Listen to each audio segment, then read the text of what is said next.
First, live, local, now on Channel 3 News. County commissioners agree Okaloosa needs a better courthouse in Crestview. In this facility, it just does not have the capacity. But it's going to cost taxpayers millions. And a local business is lashing out against the mayor. He seems to have an agenda that's against local businesses. The fight over the airport concessions contract. Good afternoon. Welcome to Channel 3 News First at 4, your first source for news at 4. Synergy Solutions is set to close a call center in downtown Pensacola. That facility employs more than 100 people. Now, not all of those workers will lose their jobs, but the closure is still expected to have a substantial impact. Channel 3's Joe Douglas has more in our first top story. Synergy Solutions is an Arizona-based company that provides call center services to several businesses. They opened this office in 2008 here on Gregory Street, but they now say it will shut down at the end of next month. Synergy executives aren't saying why the call center is closing, other than that it's a business decision and that they aren't renewing their lease. They're also not saying how many employees will wind up losing their jobs. Some will be relocated or possibly hired by Synergy's clients, companies in retail, healthcare, and financial services. There's opportunities out there.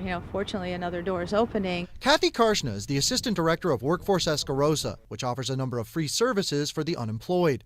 She says she's cautiously optimistic about the job market in Pensacola. Lots of call centers in the area.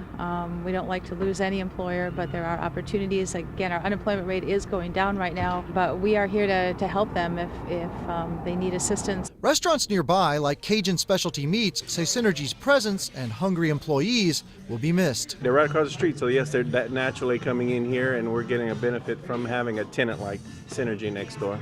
And we look forward to a new tenant, hopefully replacing them. Synergy is planning to hold a job fair later this month for employees who are getting laid off. In Pensacola, Joe Douglas, Channel 3 News. The Okaloosa County Courthouse in Crestview was built 61 years ago, and many say it is overdue for a makeover. County commissioners have voted on a renovation plan that they hope will not only add space, but more security. As Channel 3's Amber Southard reports, the project comes at a cost. The Okaloosa County Courthouse was built in 1953, and because it wasn't built for security, they actually had to close one of the entrances here on Main Street. When this courthouse was built, secured entrances were not really an issue for courthouses. In today's modern society, it is necessary to have a secured entrance to the facility. The new renovations would add 24,200 square feet to the building. The plan involves a new courtroom, additional secure prisoner holding areas, and handicap access to accommodate court administration areas. It would also allow up to 15 to 20 more parking spaces near the Highway 90 entrance. Nathan Boyles is a local attorney and says his clients are his main concern. In this facility, it just does not have the capacity. When I have clients that come to a hearing, they have to literally sit in the hallway and wait to get into the judge's chambers just because there are no waiting areas. The project would cost the county around $8 to $12 million. How it will be funded has still not been decided. One option is adding a half-cent sales tax. The other option could allow the county to take the money from the General Revenue Fund. If they're going to put $20 million into a new building, why? When there's one sitting there and you can do it for half. So it's something that's been here forever, so keep it. This is just one of the 3 projects Okaloosa County commissioners are working on. The other will be demolishing the Shalimar Annex and adding on to the Okaloosa County Sheriff's Department. Reporting in Okaloosa County, Amber Southard, Channel 3 News. The decision over who will open and run concessions at the Pensacola International Airport is still at a standstill, but it is certainly a heated debate. A group representing national chains like Chick-fil-A won the bid originally, but the city council shot that down. Now they're looking at starting the whole process over. During the first round of bids, there was another group competing that represented local restaurants. And now one of those restaurants is sending a message to the mayor of Pensacola. Christina Leavenworth explains in our third top story at 4. Signs like this one on just about every table. At first, it looks like a thank you note to their customers. It isn't until you keep reading that you realize it's actually a political message. The letter accuses Mayor Ashton Hayward of being anti-local business. It states Hayward feels local businesses aren't up to par to major brands. It also accuses him of petty politics. Bagelhead's owner Rob Mackey says this letter partially stems from losing the airport concessions contract. They were part of a local restaurant group bidding to open in the airport. He seems to have an agenda that's against local businesses, and really wants to promote out-of-town companies for some reason. He says he feels the cards were stacked against them. So we took the letter to Mayor Hayward. He says the bidding process was more than fair. I'm sure they're disappointed because they lost the bid at the airport. But you know, they didn't protest the process or the RFP intentionally. And you know, I can't do favors for friends with taxpayer dollars, and it's quite simple. And I guess they just don't understand that. The mayor says the reason the other group won It was a better deal because there's going to be more money. They were going to pay us more than $1 million than the other company. They were going to put more money in improvements. So what does Bagelheads ultimately want? Our airport to reflect who we are as a community. If you don't want a fish house or a Bagelheads out there, there's a dozen good concepts in this town that would be fantastic out there versus just a national chain that's blah, cookie cutter, just like Montgomery or any other place. To read the entire message, you can go to our website, weartv.com. In Pensacola, Christina Leavenworth, Channel 3 News. All right, a beautiful day today. Gosh, it's starting to get cool out there, certainly windy, but talk about some sunshine. Well, it's windy, and that's going to make it feel colder overnight, but we did end up with the sun out there, and that breezy weather is going to be blowing in some colder air, too. This is the view from Destin, and look how clear it is and beautiful there over the harbor. A little windy, though. You can even, if you look closely, see our camera kind of moving a little bit as the wind's knocking it around a bit.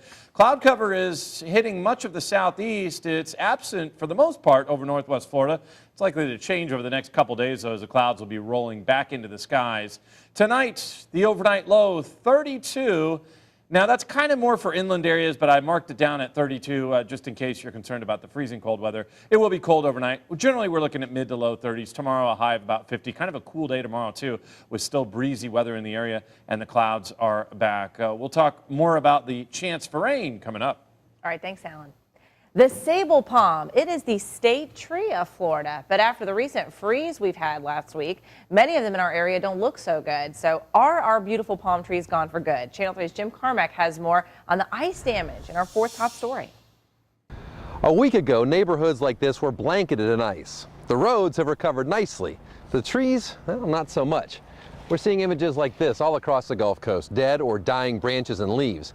Does that mean the trees are really dying, or is there a chance they'll come back in the spring? There's a hot mic. We tried to get some advice to help you save your trees. Even though our trees may not look pretty right now, there is hope that they'll be okay. A lot of these main trees that are native to the area should do okay. The big thing would be like palm trees. They're going to be hit probably the hardest. Brown leaves are one thing, but if you see something in the structure of the tree that could be dangerous, get it checked out. If there's any concerns or questions, most definitely if there's cracks in limbs, that can potentially be a hazard. Whether the tree will bounce back from it, so to speak, things of that nature. So if there's any questions, I would just give a professional call. But if there's no threat of falling limbs, the best thing to do now is just wait and see what will happen in the spring. Most of them will come back. We advise residents to just sit tight and don't trim any trees or shrubs right now.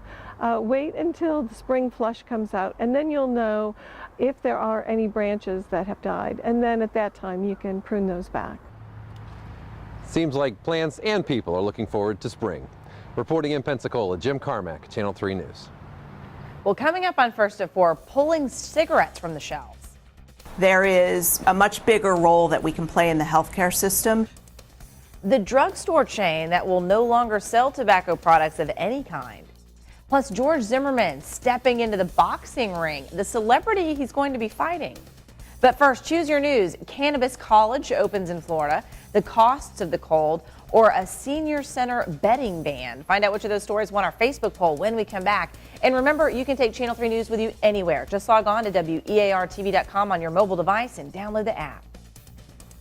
First, live, local. You're watching Channel 3 News First at 4 in high definition with Molly Barrows and Chief Meteorologist Alan Strom.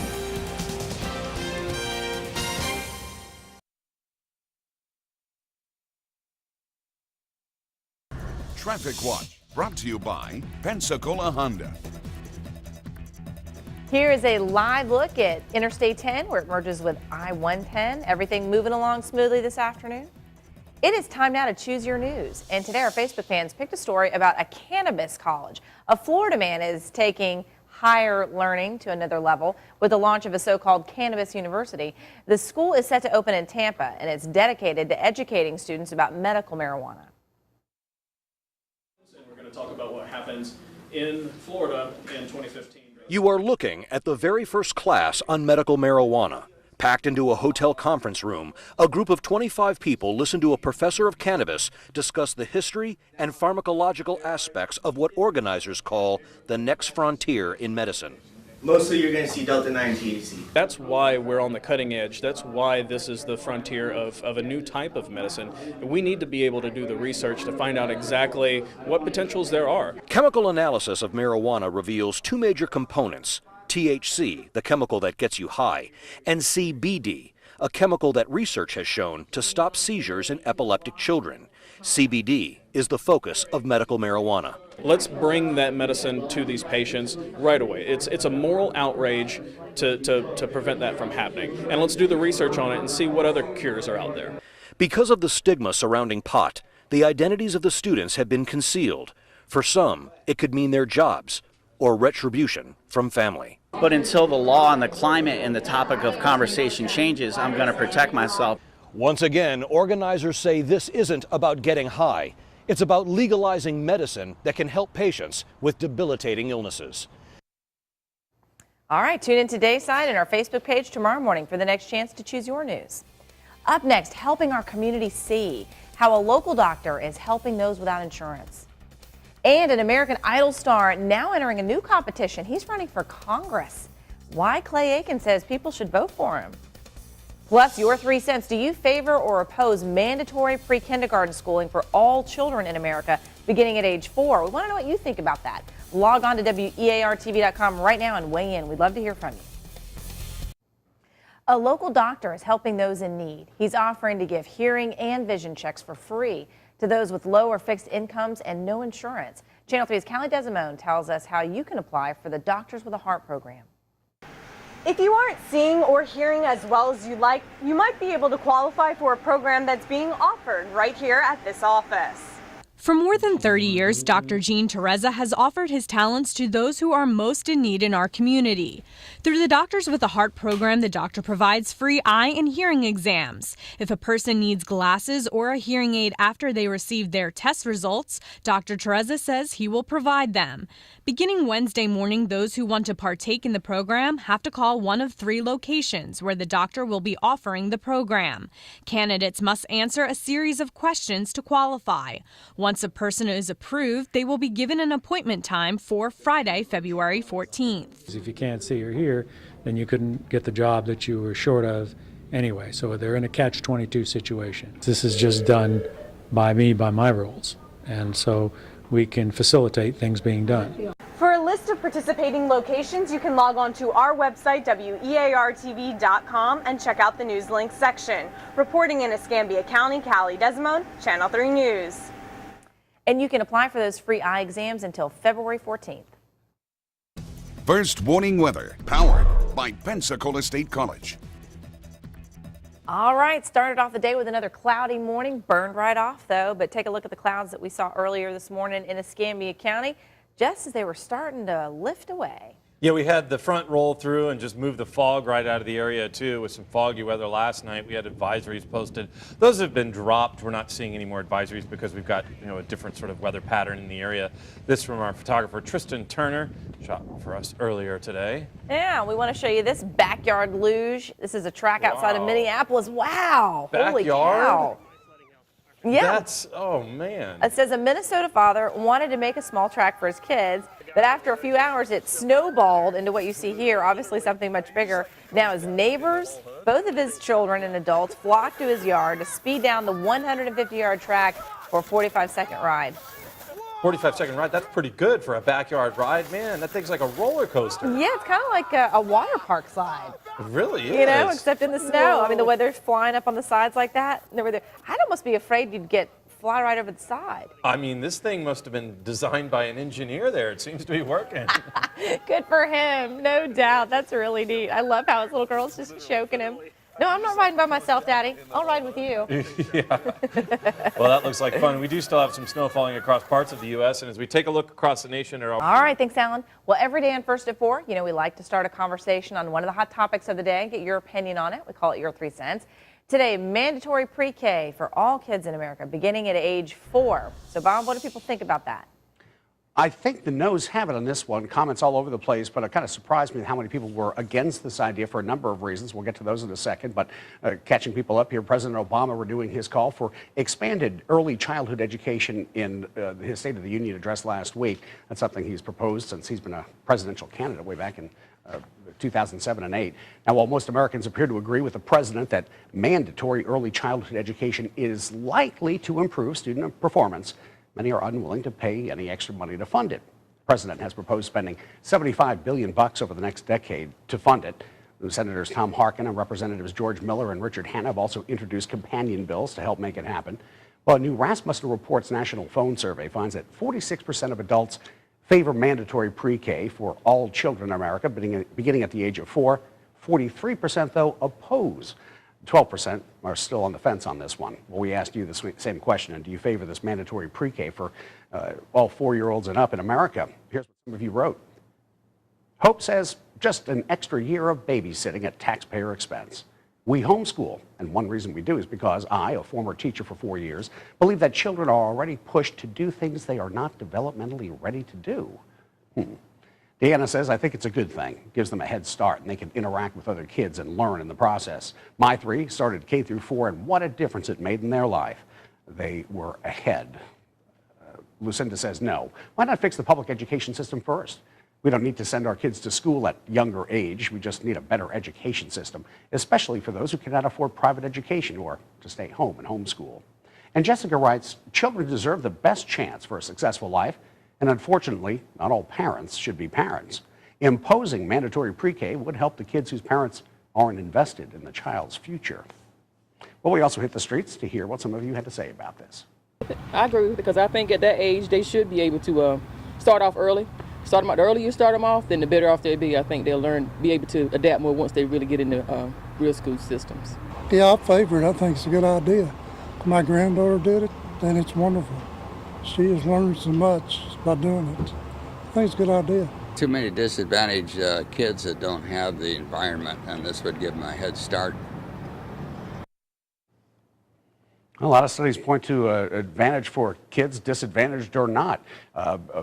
Many studies, and of course other people will find other studies who say it's not such a good idea. Anyway, you can all find it out there. Just Google it and give us your 3 cents. Go to WEARTV.com to share your thoughts or leave a comment on our Facebook page or read what's been posted. Hundreds of comments on this one. And of course, we'll have another topic for you tomorrow. Molly? All right. Always enjoy them. Thanks, Bob. Well, let's say congratulations now to our fan of the day, Kevin Schmoody. He wins 2 tickets to see the Oscar and Emmy Award-winning composer Bill Conti with the Pensacola Symphony on February 15th. Congratulations. And for your chance to be our fan of the day, just click on the Connect 3 button on our Facebook page at facebook.com/WEARTV. Well, coming up in our second half hour, Clay Aiken, best known as the runner-up from Season 2 of American Idol. And I could not ask for more. Now he's hoping to be the voters' top choice in a race for Congress. Plus, more on an ancient village found in downtown Miami, the discovery that's putting a major construction project on hold. You're watching First at 4, your first choice for News at 4. First, live, local, now, on Channel 3 News. Opening ceremonies for the Winter Olympics are just a day away. Many say Russia isn't ready. They have dozens and dozens of rooms not ready for journalists or whoever. It's just absolutely an embarrassment. The frantic efforts to finish everything in time. And CVS is going tobacco-free. Smokers seem to be getting the short end of the stick lately. But not everyone is happy about it. Plus, building around ancient history. We'd like to see if the developer can, redesign their building to include the site. The surprising discovery in downtown Miami that's derailing a construction project. First warning weather, powered by Pensacola State College. Welcome back to First at 4. It is pretty outside. I want to show you some sunny skies on our beach cam out at Pensacola Beach. It's a beautiful scene out there. Look at the water. Gosh, just it's spectacular. gorgeous. No, you're right. It's perfect with that white sand, blue skies. Finally, the fog is lifted and it's chilly out there, but it's sunny. All right, thanks, Alan. We have new information for you this afternoon about a shooting outside a Walmart in Ensley yesterday afternoon. Escambia deputies have now released the names of 2 people they arrested.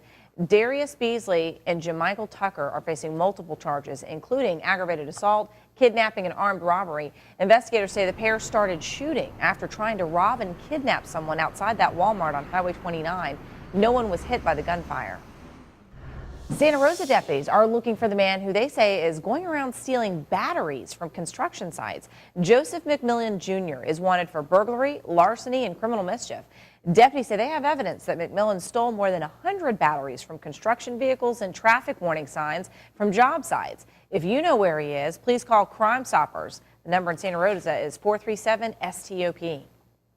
One of the country's biggest drugstore chains will soon no longer sell cigarettes. CVS announced it's phasing out the sale of all tobacco products, even though it means billions of dollars in lost revenue. Channel 3's Cavante Smalls explains why CVS is doing this. A healthcare store that sells tobacco products. CVS executives say that sends a conflicting message that they want to fix. CVS finally decided to call it quits on selling cigarettes and other tobacco products in its 7,600 stores across the country. This comes as state and local governments join anti-smoking groups to pass laws banning pharmacies from selling the products. Drugstores should be selling healthy things and not things that are bad for your bodies and so forth. So I think it's great. Tobacco brings in about $2 billion in sales for CVS, but the company's president feels better health care is more important. We thought long and hard about the $2 billion in revenue, and at the end of the day, there is a much bigger role that we can play in the healthcare system. Pat Smith is happy to see CVS change its policies. I never smoked, and my mother did from the time she was 17 because they just kind of gave them to her, and it killed her early. Craig Anklam, on the other hand, has been a smoker for 20 years. Smokers seem to be getting the short end of the stick lately, and we almost treated like a second-class citizen. And he feels his rights as a smoker are being infringed upon. You can't smoke in a lot of places, and it's getting harder and harder to buy tobacco products. All CVS stores are expected to go tobacco-free by October 1st. Reporting in Santa Rosa County, Cavante Smalls, Channel 3 News. The Olympic competitions begin tomorrow, but some say the city of Sochi is not ready. Finishing touches are still being put on the infrastructure. The hotels look sparkling and new, but inside, the tap water is the color of apple juice and is considered too toxic to wash your face. Toilets are flushing, but there are signs warning not to flush toilet paper. Athletes say the rooms are not even finished. Our hotel's pretty nice, but clearly they had to make some cuts. Like you can tell in the rooms, there's just subtle details that would normally be finished. And another blow to the games. 2-time U.S. Olympic snowboarding gold medalist Shaun White is pulling out of the slopeboarding event. White and several other athletes got injured while practicing on the course, which they have complained is too dangerous. Billie Jean King will not attend Friday's opening ceremony because her mother is ill. King has also been outspoken in her opposition to Russia's anti-gay law. Actor Philip Seymour Hoffman's autopsy is finished following what appears to be an accidental heroin overdose. But the medical examiner says results are inconclusive. He's now awaiting toxicology reports. The 46-year-old actor was found dead in his New York apartment Sunday morning with a needle in his arm. Police arrested 4 suspected drug dealers late last night in connection with Hoffman's death. They also confiscated more than 350 envelopes of heroin. A fan remembered seeing Hoffman Saturday evening looking, quote, out of it. He was also spotted withdrawing $1,200 in cash during 6 ATM transactions. There were 70 bags of heroin found in his apartment. That said to the police that there were major dealers who were selling drugs to him. Funeral arrangements are still in the works for the actor who many considered one of the best in the business. He leaves behind his longtime girlfriend and their 3 children. This evening, theaters on Broadway will dim their marquee lights for 1 minute in his honor. Former American Idol runner-up Clay Aiken is entering a whole new kind of contest. The singer announced today he's running for Congress. He's seeking the Democratic nomination for the seat currently held by Republican Representative Renee Elmers. Aiken is one of 3 Democrats running in a primary for North Carolina's 2nd District. In a video announcing his campaign, the 35-year-old gay father of 1 highlighted his work as a special education teacher and a representative for UNICEF. Aiken said this is a serious run and not an attempt to get back in the spotlight. If I wanted to get publicity and to get people to like me, I think Congress is probably the last place that I would go. Hard to argue with that. Well, Aiken says lawmakers in Washington don't listen to the needs of their constituents. Excuse me. He says they don't listen to their constituents, and he wants to go to Capitol Hill and bring attention to voters' concerns. His campaign is also getting a lot of buzz, but reaction from voters has been mixed. As Republican Congresswoman Renee Elmers, she's facing her own primary challenge and a backlash from Tea Party activists who say she's just not conservative enough. George Zimmerman going into the boxing ring with hip-hop star DMX. Zimmerman offered to take part in a charity boxing match, said he would, quote, fight anybody. The fight promoter says he got 15,000 emails asking for a chance to enter the ring with the former Neighborhood Watch captain. But DMX, whose real name is Earl Simmons, was chosen. They'll face off for 3 rounds. The timing and location, not clear yet. There are promises, though. All will be revealed at a news conference in Philadelphia next week. You'll recall in February 2012, Zimmerman shot and killed unarmed teen Trayvon Martin. He stood trial for murder but was found not guilty. A $1 billion development project in Miami may be on hold thanks to an ancient discovery. Archaeologists have confirmed that a vacant lot in the middle of the city's downtown area is the site of a prehistoric village. Lorena Estrada explains. This is the $1 billion project expected to continue to revitalize downtown Miami. Its final phase, called Met Square, includes a 12-screen movie theater, the first one in downtown Miami in a long time. This is now a city where people come and live at night. And this is an important element of the completion of downtown Miami. The project ready to break ground, but it can't just yet, not after what archaeologists say could be one of the most significant finds in the country. What was found was the footprint of a Native American village. That village, the Tequesta village, resembling one like this one, dating back to the early 1500s. A historic site Miami-Dade County's archaeologist Jeff Ransom hopes will be preserved. This lot is the last vacant lot in Miami. It has been for about 80 years. By chance. And we'd like to see if the developer can, redesign their building to include the site. But that may not be likely. You can't just redesign the site. We're too far past that. The site has been examined. The shards of an ancient civilization have been preserved. We now know what was there, and the important part of what is there is going to be moved so people can see it. To some, that's not enough. If they want to preserve it, they could do a lot of things, but not cut it out. Maybe they could build around it, but to cut it out and put it different, it's destroying it. Interesting find, though. Well, still to come on First at 4, taking your pet to a chiropractor. She's a happy dog again, with happy owners. The holistic therapy that local pet owners say is working. And here's a live look from the Emerald Grand in Destin as we go to break. Beautiful afternoon. Thanks for joining us on First at 4.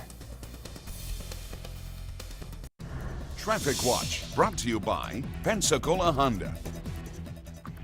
Here's a live look at the 3-mile bridge over Pensacola Bay. Traffic moving along smoothly in both directions, but there's a lot of it. Holistic medicine, like acupuncture, is not just for people anymore. Pets are benefiting from it, too. As Channel 3's Catherine Daniel reports, in the last decade, chiropractic work has become a complementary practice alongside vet care. Molly the Maltese was in major trouble. She would walk a few steps and then flop over. X-rays showed degenerative joint disease. Pain meds and anti-inflammatories made Molly loopy. Owner Marcy Moreland's husband had an idea. He'd had a back problem himself years ago, and a chiropractor had helped, so he thought maybe they have such a thing for animals. So they do. Dr. Ellen Neal's been a human chiropractor for 30 years. For the last 5, she's also been a certified veterinarian chiropractor. Her interest sparked by a guide dog puppy she trained and later adopted that had severe hip dysplasia. Neal's research to help Stevie spurred her to an intense training program, and she now treats pets 2 days a week at her longtime Pensacola practice. Then I tell the clients that. I say, I don't know if this is going to make a difference, but I can tell you that the work I do is so gentle, it's not going to hurt your dog. After 2 adjustments, Molly was off her meds and back to her bouncy self. She's a happy dog again, with happy owners. Neal says she is looking for joints that aren't working properly. She feels and palpates for spasm in joints that are out of alignment in the spine and legs. She says even subtle shifts, just millimeters, can cause nerve damage and major pain. She uses a low-force but highly specific activator to adjust and align. Neil says when motion is restored, the body heals. Is it really that simple? You'll have to ask the dogs. I mean, you can see by their demeanor and how they act. Melanie Williams says Bandit's back arthritis was so bad, he paced and panted for 8 hours straight. After regular adjustments, he no longer needs medicine or surgery. People have definitely said, what? But if they had seen what Bandit was suffering through and seen him afterwards, there's absolutely no question in my mind that I'm doing the right thing for him. The first appointment costs $60. Later visits are $35. Beth Hudson's Border Collies Indy and Heidi are champion athletes. She used to travel to New Orleans for chiro work if they were strained in competition. Now they see Neil ahead of events. We're using it more as a preventative now too, because if we keep them adjusted, then they're less likely to get injured. Neil says animal chiropractic work does not replace vet care. She'll only treat a pet if they're referred or authorized by a vet. Neil has a soft spot for her seniors like Bandit, and it's her honor to ease him into old age as pain-free as possible. They give us so much. To be able to give them that in their last years is really important. Catherine Daniel, Channel 3 News. Sweet dogs. Well, up next, boycotting the Girl Scouts. Hard to get it out. It's not ever been something in our radar. Well, why pro-life groups don't want you eating any Thin Mints this year? Plus, airbags that explode when you slam the door. The investigation into complaints about a popular car. Stay with us. First, live, local. You're watching Channel 3 News first at 4 in high definition. All right, thanks, Alan. Safety regulators are looking into complaints that side airbags on 2008 Honda Accords can inflate when the front doors are slammed shut. The investigation covers more than 360,000 cars. The National Highway Traffic Safety Administration says it has 28 complaints and 2 reports of injuries because of the problem. Honda says it is cooperating with investigators, but will also conduct an internal review. Pro-life groups are protesting Girl Scout cookies. They've organized a nationwide cookie cot because they say the Girl Scouts of the USA are pushing a pro-abortion agenda because they advocate for women's reproductive rights. A spokeswoman for the Badgerland, Wisconsin Girl Scout Council says they focus on leadership and education, not on adult issues. Girl Scout troop leaders are outraged and say their girls are just excited to sell cookies. They're ecstatic. They have their first booth meeting on cookie sales on Sunday, and they just can't wait. We know that our organization takes no position on sensitive issues. Both sides say those who want to discuss the issue should take it up with adults and not the girls selling cookies.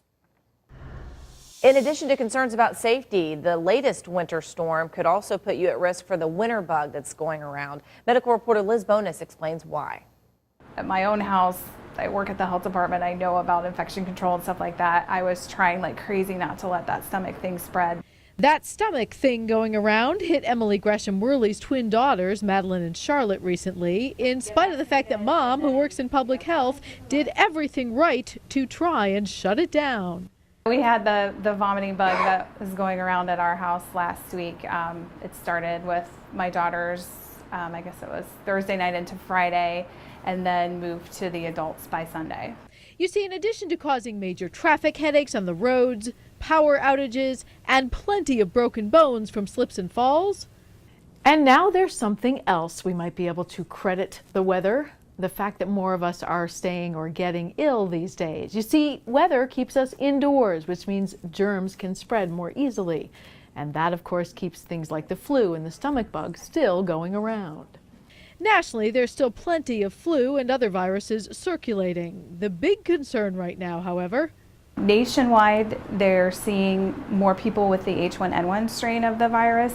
The good news is if you got a flu shot, you are protected against this strain. The bad news is it is hitting an unusual age group especially hard. Like 30s, 40s, 50s with more severe illness. Usually you see the severe illness with flu in the very, very young and the very old, but we're seeing it more in that parent, maybe young grandparent age group. So what should you do if the cold weather has you stuck inside with someone who's sick? If someone is around you that has the stomach bug, make sure to keep a safe distance and continually to wash your hands and practice good hygiene. Hang in there, Dr. Chad Hatfield, the GI specialist, says. Soon we should be able to go from doing this inside to what Charlotte and Madeline are doing outside here, not wearing heavy coats. Cute girls. And if you'd like more health-related news, just log on to WEARTV.com and click on the Health tab. Up next, the famous Blue Man Group is performing in Pensacola tonight. You need to start shaking your...